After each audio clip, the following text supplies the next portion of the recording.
Minta surat tugas. Ini kami udah bawa surat tugas. Kami instansi resmi loh. Kita niat untuk klarifikasi kasus. Gimana kok tahu-tahu ditinggal pergi kayak gini? Surat tugas ada tapi ditinggal pergi, nggak ada permisinya. Ini sekolahan atau apa?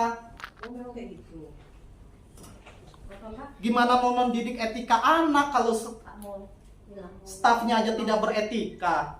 Hilang, Pak, ada tuh. Sekarang hilang langsung.